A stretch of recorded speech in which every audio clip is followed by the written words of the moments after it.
지금으로부터 약 3,500년 전에 세계 4대 문명을 이루었던 강력한 국가인 이집트가 히브리인들을 노예로 삼았을 때 히브리인으로 태어난 남자아이는 모두 죽어야만 했습니다.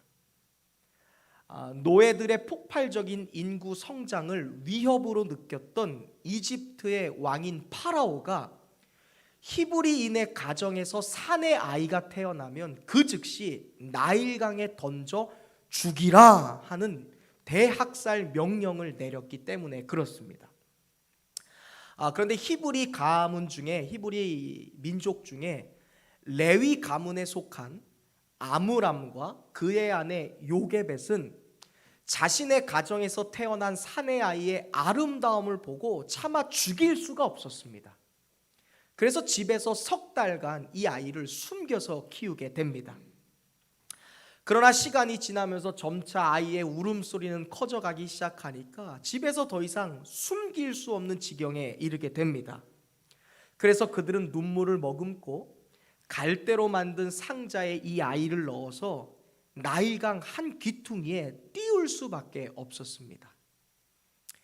때마침 이 나일강에 목욕을 하러 나왔던 이 이집트의 공주죠. 그러니까 바로의 딸, 이 딸이 그 아이가 들어있었던 상자를 발견합니다.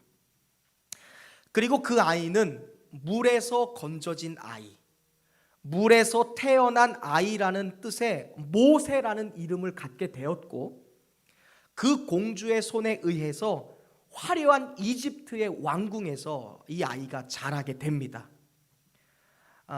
죽을 운명이었던 모세가 이집트의 왕자가 된 것입니다.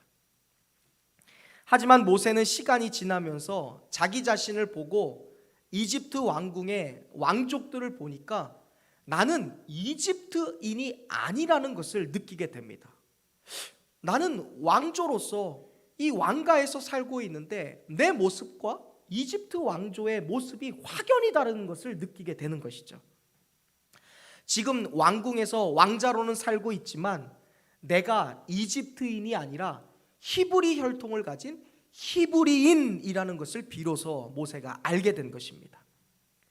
그러던 어느 날 이 모세가 자신의 동족인 히브리인이 애굽 사람에게, 이집트 사람에게 학대당하는 것을 보게 되고 순간 가슴 속에서부터 심한 분노를 느끼게 됩니다.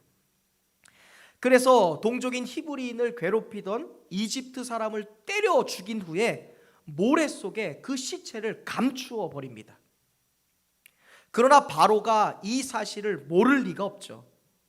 당시 새로운 왕좌에 올랐던 이 새로운 바로는 이 사건을 계기로 이 왕국에서, 이 왕조에서 자신의 가장 절대적인 정적이었던 히브리 혈통의 왕자인 이 모세를 제거하려 듭니다.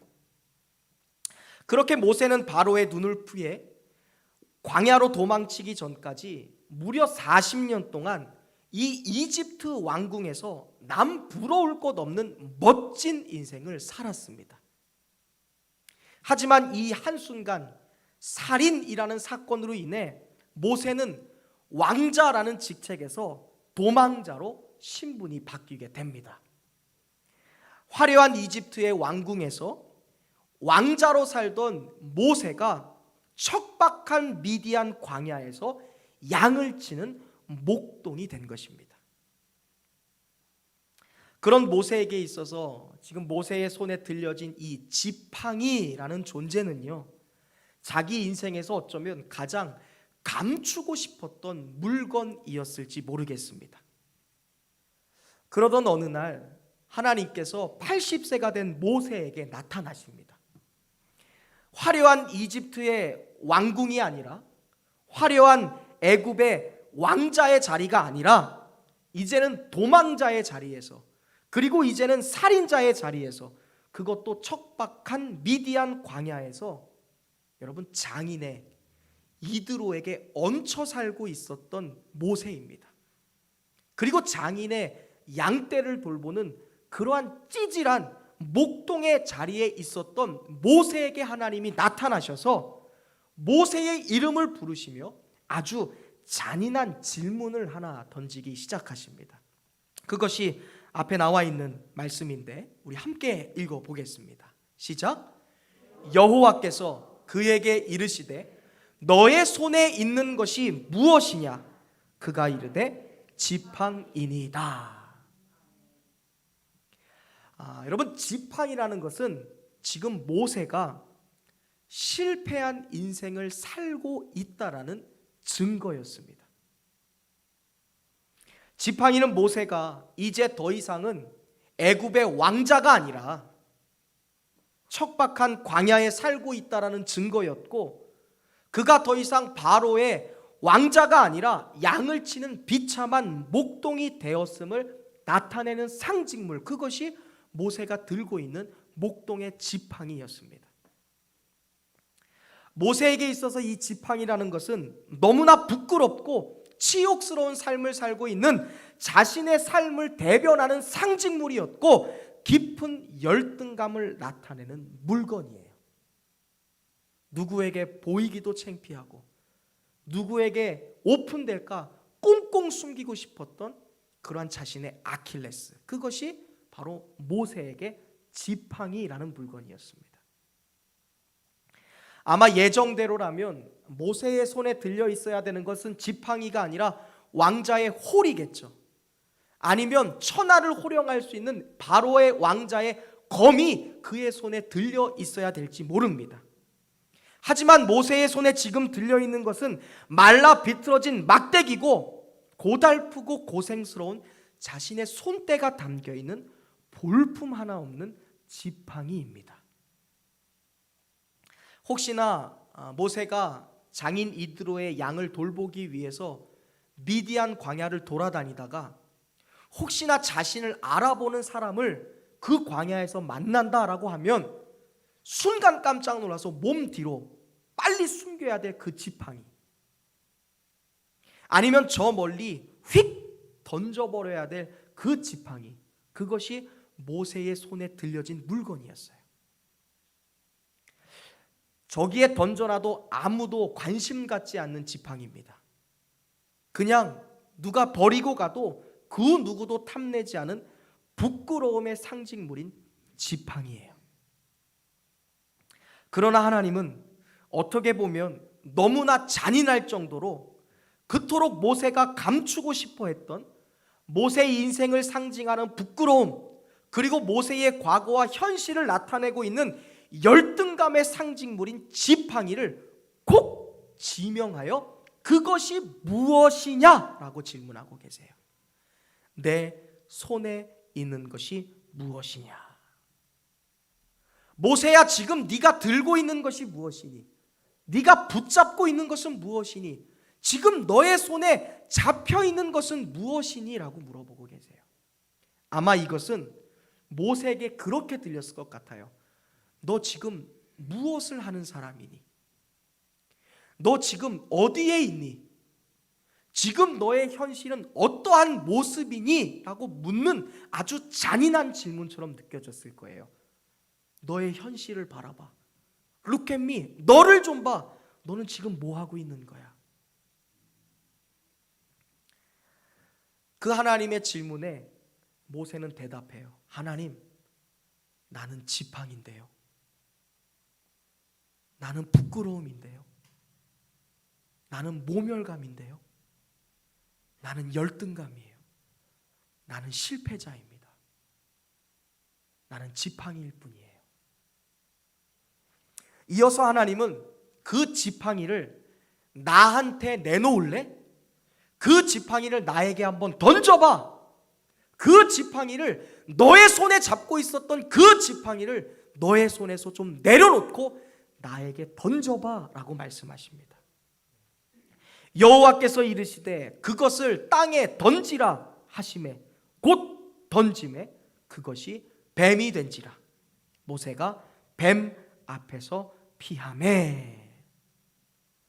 모세 인생의 부끄러움의 상징이고 자신의 열등감을 대변했던 지팡이를 모세가 자신의 손에서 놓고 하나님께 던집니다. 그 순간 그 지팡이가 뭐가 돼요? 뱀이 되었어요. 그 순간 화들짝 놀란 모세가 깜짝 놀라서 피합니다. 왜 모세가 피했을까? 왜 모세가 피했을까, 여러분? 자신의 지팡이가 뭐가 됐어요? 뱀이 된 거예요. 여기서 말하는 뱀은요, 창세기에 나오는 아담과 하와를 범죄하게 했던 에덴 동산에서 나타났던 마귀를 상징하는 뱀이 아닙니다, 여러분. 여기서 모세의 지팡이가 뱀이 됐을 때 그 뱀은요, 지금 모세가 발을 디디고 살아가고 있는 미디안 광야의 먹이사슬의 최정점에 있는 최강자의 동물로서의 뱀을 말하는 거예요. 민수기 21장에 보면 하나님께 불순종하자 하나님은 광야를 떠돌고 있는 백성들을 향해 불뱀을 보내시죠. 그 불뱀에 물려서 불순종하고 불평하던 백성들이 죽어갑니다. 아무리 약을 써도, 아무리 그들이 악을 쓰고 발악을 해도 사막의 최강자인 불뱀에 물려갈 때 그들은 하나하나 다 죽어갈 수밖에 없었어요. 치료 방법도, 약도, 어떠한 방법으로도 그 불뱀을 절대로 이스라엘 백성들은 이길 수가 없었습니다. 모세의 손에 있었던 지팡이가 하나님을 향해 내던져졌을 때 그 지팡이가 뱀이 되었다라는 것은 그 누구도 범접할 수 없는 광야의 최강자로서 뱀이 모세의 지팡이가 되었다라는 사실을 말하는 거예요. 그러므로 이 기적의 말씀은요, 모세에게 있어서 부끄러움과 치욕과 열등감의 상징물이었던 모세의 지팡이가 모세의 손을 떠나 하나님 앞에 내던져졌을 때, 모세의 삶을 떠나 하나님께 맡겨졌을 때 모세도 두려워서 피할 만큼 40년 동안 광야를 떠돌며 목동 일을 하면서 수많은 뱀을 만나봤고 수많은 강도의 위협과 살해의 위협과 그 무시무시한 그 광야를 다 경험해봤던 모세도 두려워서 피할 만큼의 힘과 권능을 가진 사막의 최강자로 변화되었다라는 것을 우리에게 말씀하고 있는 기적사건이에요. 이것은 참으로 놀라운 기적입니다. 지팡이가 뱀이 된 기적, 그리고 다시 뱀이 지팡이가 된 기적. 오늘 이 구약 출애굽기에 말하고 있는 이 기적 사건은요, 앞으로 모세라는 사람이 실패자고 열등감을 가지고 부끄러움을 가지고 아무도 모르는 삶 속에서 내가 혹시 드러날까, 나를 알아보는 사람들이 세상 속에서 생겨날까 두려움에 자기를 감추고 살던 모세가 이제 하나님의 손에 붙잡혀서 200만 명의 이스라엘 민족을 이끌고 새로운 하나님 나라의 역사를 주도해갈 민족의 영도자이자 강력하게 하나님께 쓰임받을 하나님의 최강자가 될 것을 예표하는 사건인 줄로 여러분들 믿으시기를 주님의 이름으로 축원드립니다. 이 사건은요, 하나님이 모세를 하나님의 지팡이로 사용하시겠다고 하는 하나님의 분명한 사인이에요. 모세가 지팡이, 즉 자신의 부끄러운 과거와 현실을 내려놓고 자신의 약점을 내려놓고 자신에게 있어서 너무나 치욕스러운 삶을, 그 열등감을 자신의 손에서, 마음에서 내려놓고 그 열등감과 부끄러움과 그 치욕스러운 삶을 하나님께 내어드리고 하나님의 손에 맡겨드릴 때 하나님은 지팡이라는 것으로 대변되는 모세의 삶을, 애굽에서 고통당하고 있는 이스라엘 백성들을 구원하기 위해 하나님의 손에 붙들린 하나님의 지팡이, 하나님의 사람으로 사용하실 거라는 분명한 메시지를 하나님은 이 기적 사건을 통해 오늘 저와 여러분에게 보여주고 계시는 거예요.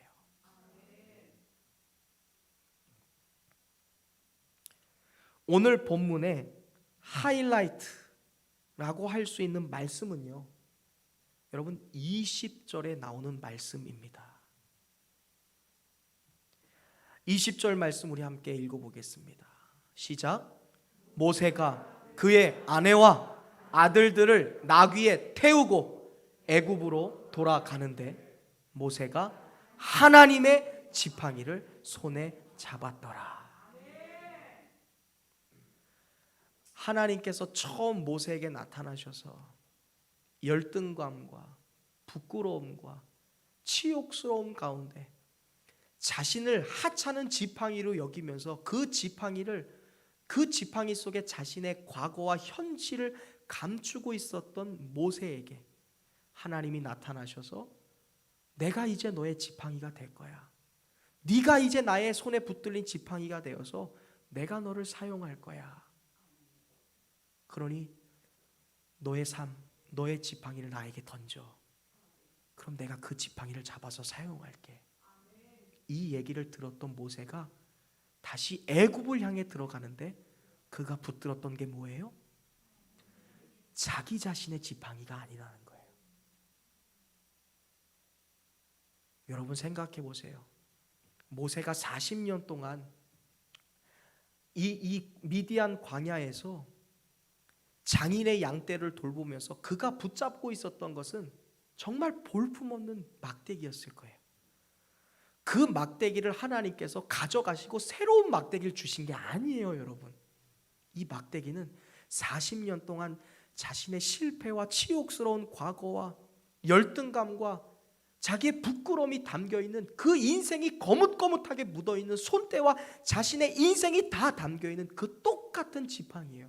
그런데 그 지팡이를 모세가 무엇으로 여겨요? 하나님의 지팡이로 여기고 애굽을 향해 다시 뛰어들어갔다라는 거예요. 애굽을 떠나온 지 모세는 40년이라는 시간이 흘렀습니다, 여러분. 40살 때 애굽에서 나왔거든요. 40년 동안 애굽에서 살면서 왕자로서 화려한 왕궁에 바로의 뒤를 이을 후계자로의 가능성을 가지고 그 애굽에서 떵떵거리며 살았던 모세, 40세 때 이집트 사람을 죽인 일로 도망자가 되어서 40세 때 미디안 광야에 내쳐졌어요. 그리고 40년 동안 시간이 흘러 드디어 80살이 되었습니다. 80살가 된 모세가 다시 이집트로 돌아가는 모습을 그리고 있는 본문이 바로 이 20절의 말씀이에요. 모세가 그의 아내와 아들들을 나귀에 태우고 애굽으로 돌아가고 있었다. 지금 모세에게 하나님의 백성들 430년 동안 이집트의 노예가 되어서 종살이하고 있었던 히브리인들을 구출해내야 되는 막중한 그 지도자의 역할이 지금 모세에게 부여된 거예요. 몇 살 때? 80살 때요. 그런데 당시 최강 국가였던 이집트와 맞서기 위해서 막중한 임무를 가지고 애굽으로 떠나고 있는 모세의 그 막중한 임무에 비해 모세의 행렬은요 너무나 초라해 보여요. 하나님은 그에게 지금 군마를 주신 것도 아니고 그에게 군대나 군사를 주신 것도 아니에요. 그가 지금 최강국가 이집트 신의 아들로 여겨지는 파라오를 상대하기 위해 지금 애굽으로 뛰어들어가고 있는데 그에게 있는 것은 그의 아내와 그의 아들들 그리고 나귀예요. 이미 80세가 된 모세는 그를 하나님이 처음 불렀을 때 그가 하나님께 이런 말을 했죠. 하나님, 저는요 80세입니다. 제 입이 이미 뻣뻣해졌습니다. 하나님, 제 혀가 둔해졌어요. 저는 말을 잘 하지 못하는 사람인데 제가 어떻게 바로왕 앞에 가서 하나님의 백성을 내놓아 달라는 그런 말을 할 수 있습니까? 저는 이제 말도 잘 할 수가 없어요.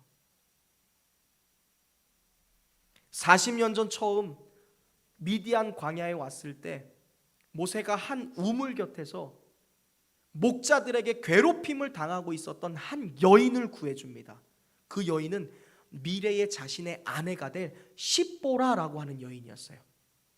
십보라가 목동들에게 괴롭힘을 당하자 분노한 모세는 혈기왕성한 40대의 힘을 가지고 그 목자들을 꾸짖고 십보라를 구해냈습니다. 그래서 그 십보라를 자신의 아내로 맞이할 수 있었어요. 그런데 시간은 40년이 흘렀어요. 80세가 된 모세는요, 40대의 혈기왕성했던 모습과 힘은 사라진 지 오래였습니다. 그런데 오늘 본문의 말씀에 보면 나귀에 자신의 아내와 아들들을 태우고 이집트를 떠나고 있는 모세, 이집트를 향해 행군하고 있는 모세는 더 이상 두려워하지 않고 염려하지도 않았다라고 말씀하고 있어요. 왜? 그가 무엇을? 하나님의 지팡이를 손에 쥐고 있었기 때문입니다. 나의 지팡이가 아니에요. 뻣뻣하고 둔한 나의 혀, 나의 현실, 냄새나는 옷을 입고 양들과 뛰어노느라 얼굴은 새까매지고 더 이상 이집트의 왕자로서의 화려함은 내 얼굴 속에서 찾아볼 수 없고 그 권위는 나에게서 삭제돼 버린 지가 너무나 오래지만 그가 두려워하지 않았던 것은 하나님의 지팡이를 손에 잡았기 때문이에요. 광야의 최강자, 목동으로서 잔뼈가 굵었던 나도 흠칫 놀라 피할 수밖에 없었던 하나님의 강력한 뱀, 그 능력을 가진 하나님의 지팡이, 그것을 내가 붙들고 있었기 때문에 모세는 담대하게 애굽으로 뛰어들어갈 수 있었다라는 것이죠. 하나님은 모세에게 말씀하십니다. 모세야, 네가 너의 지팡이를 내려놓을 때 그 지팡이는 이제 나의 지팡이가 되는 것이다. 모세야, 네가 너의 지팡이로 너의 장인의 양떼를 인도했던 것처럼 이제는 네가 나의 지팡이가 될 거야. 그리고 나는 내 지팡이인 모세 너를 이용하여 애굽에서 고통당하고 있는 나의 백성들을 구출해낼 거야. 나는 너를 나의 지팡이로 삼아 네가 하는 모든 역사들을 나는 이룰 거야. 모세에게 너는 하나님이 될 거야. 백성에게 너는 구원자가 될 거야. 너는 그 누구도 범접할 수 없는 이 시대 최고의 최강자가 될 거야. 왜? 너는 나의 지팡이니까. 지금 모세는 애굽을 향해 떠나가면서 지팡이를 붙들고 있어요. 그런데 여러분, 모세가 지팡이를 붙들고 있는 그때에 하나님은 모세를 붙들고 계셨다는 사실을 여러분들 믿으시기를 주님의 이름으로 축원드립니다. 한편 오늘 말씀의 본문을 묵상하면서 이 모세의 지팡이라는 것이 남의 이야기가 같지 않은 이유는요, 오늘 저와 여러분에게도 감추고 싶은 모세의 지팡이로 대변되는 감추고 싶은 약점과 우리에게 그런 아픔들이 있기 때문일 것입니다. 그런 이유에서 오늘 본문의 기적의 사건은요, 우리에게 너무나 큰 용기와 힘을 줍니다. 숨기고 싶은 과거가 있는 사람이 있습니다. 혹시 이것이 누군가에게 들켜지지 않을까? 누군가 이것을 알게 되지 않을까? 꽁꽁 감추며 살던 그런 부끄러움과 상처를 가진 사람들이 있습니다. 나의 현실을 바라보며 좌절하는 사람들이 있고요, 열등감의 깊은 그 깊은 열등감 속에서 살아가는 사람들이 있다라는 것입니다. 그런데 오늘 본문의 말씀이 그러한 사람들을 향해 너무나 용기와 힘을 주는 것은 나의 부끄러움의 상징인 그 지팡이를 내 손에서 내려놓고 그 지팡이를 내 손에서 던져놓고 하나님께 던져드림으로 하나님이 나의 부끄러움의 상징, 나의 치욕의 상징, 나의 상처와 과거와 부끄러운 현실의 상징인 나의 지팡이를 하나님이 붙드실 때 그 인생은 반드시 역전될 수 있다는 분명한 사실을 오늘 본문이 저와 여러분에게 말씀해 주고 계시기 때문인 줄로 믿습니다.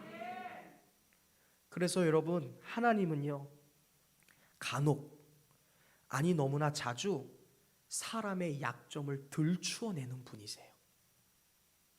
우리가 성경을 읽어보면 하나님은 사람에게 있어서 정말 너무너무 감추고 싶었던 그런 열등감과 상처들, 때로는 그 부끄러움의 모습들을 하나님이 예리하게 파고들어서 그것을 사정없이 들춰내는 것을 우리가 성경을 통해 자주 보게 됩니다.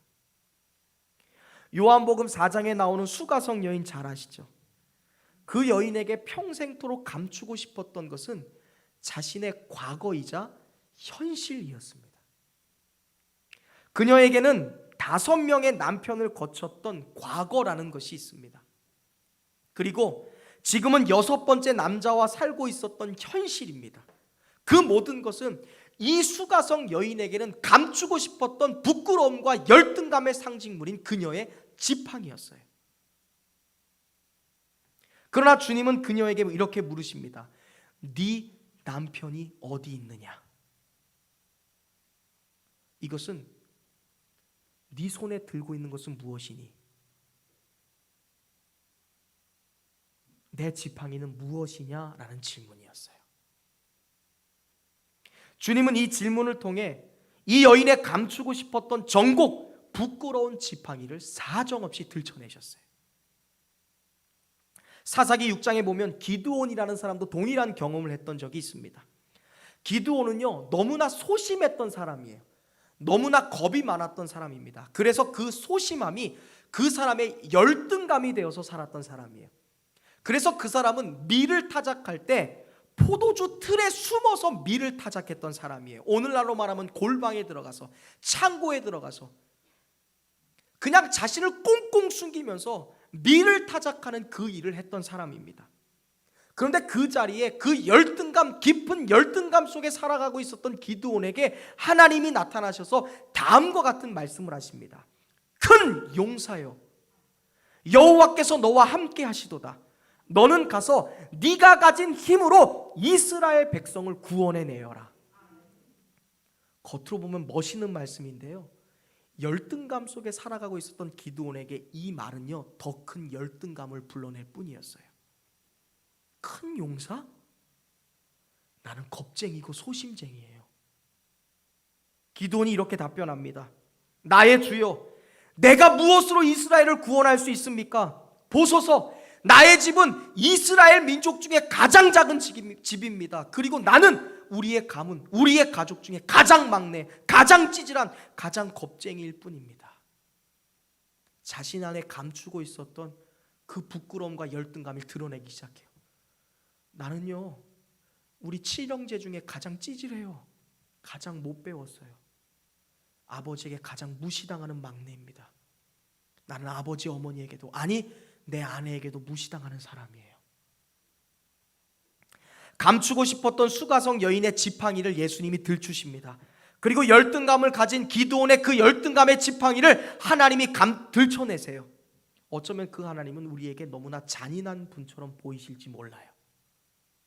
그러나 우리는 주님 앞에서 드러났던 이 수가성 여인의 지팡이, 그리고 기드온의 지팡이는 부끄러움도 아니고요, 치욕도 아니고요, 그것은 창피함도 아니라는 사실을 너무나 잘 알고 있습니다. 왜요?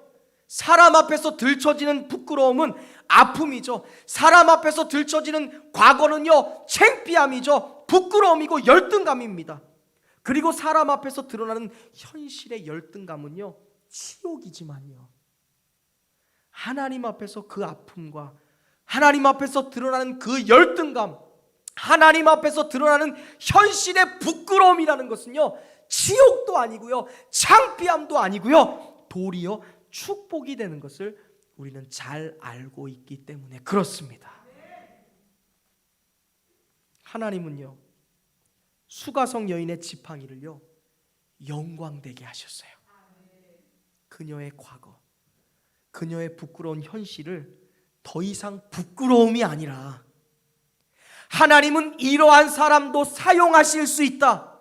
하나님이 사용하시는 사람은 수가성 여인같이 부끄러움과 열등감과 치욕 속에 살아가는 사람을 하나님은 지팡이, 당신의 지팡이로 사용하셔서 하나님의 사명자로 사용하신다라는 것을 분명히 드러내셨어요. 그래서 그 여인은 자신의 부끄러움의 상징이었던, 자신을 치욕스럽게 여겼던, 자신에게 더 큰 창피를 주었던 그 마을로 뛰어들어갔어요. 그리고 나의 지팡이가 하나님의 지팡이가 되었다. 마을을 향해 외치게 만드셨어요. 그리고 오늘 우리에게 그 여인을 영광된 여인으로 기억하게 만드신 거예요. 그리고 기드온을 사용하신 하나님은요, 가장 적은 소수의 인원으로 가장 많은 대적을 대파했던 용장으로 우리를 기억하게 하셨어요. 하나님의 용장, 하나님의 용사. 성경에 나오는 수많은 전쟁 이야기 중에 가장 위대한 전쟁을 승리로 이끌었던 용장으로서 기드온을 기억나게 만드셨다는 것입니다. 만약 오늘 하나님께서 여러분을 향해 질문하신다면 너의 손에 있는 것이 무엇이냐? 지금 네 앞에 있는 게 무엇이냐? 너의 현실은 무엇이냐라고 물어보신다면, 너의 손에 있는 것은 무엇이냐라고 물어본다면 그 이유는 과연 무엇일까요? 우리의 과거를 물으시고 우리의 현실을 들춰내시며 우리의 지금 아픈 이 부끄러움과 치욕스러운 이 삶을 하나님께서 나의 삶을 들추어내신다면, 내 손에 있는 것이 무엇이냐라고 물어본다면 그 이유는 무엇일까요? 1번, 나를 창피 주기 위해. 2번, 나를 무너뜨리기 위해. 3번, 나는 하나님의 사람입니다. 나는 하나님의 지팡이입니다. 나를 사용하여 주시옵소서. 하나님이 듣고 싶은 대답은 몇 번일까요? 3번이에요. 나는 하나님의 사람입니다. 이제 더 이상 이 지팡이를 부끄러움으로 여기지 않겠습니다. 이 지팡이를 더 이상 치욕으로, 더 이상 이 지팡이의 열등감에 빠지지 않겠습니다. 나를 붙들어 사용하옵소서. 이 분명하고 확실한 우리의 답변을 하나님이 듣고 싶어서 우리에게 내 손에 있는 것은 무엇이냐 질문하는 것이 아닐까요? 여러분의 지팡이는 과연 무엇인가요? 저는 여러분이 더 이상 그것을 부끄럽게 여기지 않게 되기를 예수의 이름으로 축원드립니다. 여러분이 더 이상 지팡이 앞에서 좌절하지 않기도 바랍니다. 더 이상 그 지팡이 때문에 열등감을 갖지 않기를 예수의 이름으로 축원드립니다. 지팡이는 내 손에 있으면 부끄러움이고, 지팡이는 내 손에 있으면 열등감이고, 지팡이는 내 손에 있으면 치욕이지만, 그 지팡이가 내 손을 떠나 하나님의 손에 붙들리고 하나님의 손에 붙잡히면 그 지팡이는 미래를 여는 열쇠인 것을 여러분 믿으시기를 주님의 이름으로 축원합니다. 내 손을 떠나 나의 삶의 지팡이가, 내 인생을 상징하는 지팡이가 하나님의 손에 붙들릴 때 그 지팡이는 그 누구도 감히 상대할 수 없는 이 세상 최강자의 힘이 된다는 것을 여러분 믿으시기를 주님의 이름으로 축원합니다. 하나님께 쓰임받고자 하는 사람, 그리하여 나의 삶의 지팡이, 내 손에 붙들어져 있던 것을 하나님 앞에 내어드리고 하나님 손에 맡겨드리는 사람은 하나님이 그 인생으로 상징되는 지팡이를 사용하여 하나님의 능력과 기적을 일으키는 놀라운 하나님의 사람으로 사용하신다는 것을 여러분 분명히 믿으시기를 바랍니다. 우리의 인생이 하나님의 인생으로 바뀔 수만 있다면, 우리의 시간을 하나님의 시간으로만 바꿀 수 있다면, 우리의 가족이 하나님의 가족으로 헌신될 수만 있다면, 나의 꿈이 하나님의 꿈으로 바뀔 수만 있다면, 나의 목표를 이제 하나님의 목표로 바꿀 수 있다면 우리의 인생에는 얼마나 멋지고 얼마나 위대하고 얼마나 아름다운 일들이 만들어지기 시작할까요? 그러므로 사랑하는 성도 여러분, 이제 여러분의 손에 붙들려 있던 그 지팡이, 꽁꽁 숨기고 감추고 살고 있었던 여러분의 과거와 현실의 지팡이, 나의 모습을 상징하고 있는 나의 삶의 지팡이, 그것을 과감히 나의 마음에서, 나의 자존심에서, 나의 생각에서, 나의 손에서 내려놓을 수 있기를 주님의 이름으로 축원합니다. 그리고 여러분의 삶의 지팡이를 하나님께 맡겨드리세요. 그리고 하나님의 지팡이를 다시 들고 여러분의 인생을 뚜벅뚜벅 담대하게 걸어갈 수 있기를 주님의 이름으로 축원드립니다. 이제 나의 인생이 아닌 내가 하나님의 인생으로, 나의 삶이 아닌 하나님의 삶으로, 나의 시간이 아닌 하나님의 시간으로, 나의 꿈이 아닌 하나님의 꿈으로 살아가겠다 작정하는 저와 여러분이 될 수 있기를 예수의 이름으로 축원합니다. 그때 하나님은요, 그리고 여러분은요, 하나님의 손에 붙들린 하나님의 지팡이가 돼요. 삶에 만나는 모든 문제마다 여러분 그 지팡이로 홍해를 가르게 될 줄로 믿습니다. 그리고 그 지팡이를 들고 목마름으로, 갈급함으로, 괴로움으로, 고통으로 타들어가는 광야와 같은 삶의 문제를 만날 때마다 여러분은 여러분의 삶에 붙들려 있는 하나님의 지팡이를 들고 반석을 열고 물을 마시게 되는 역사의 주인공이 될 줄로 믿습니다. 모세가 그의 아내와 그의 아들들을 나귀에 태우고 애굽으로 돌아가는데 모세가 하나님의 지팡이를 손에 잡았더라. 기도하겠습니다.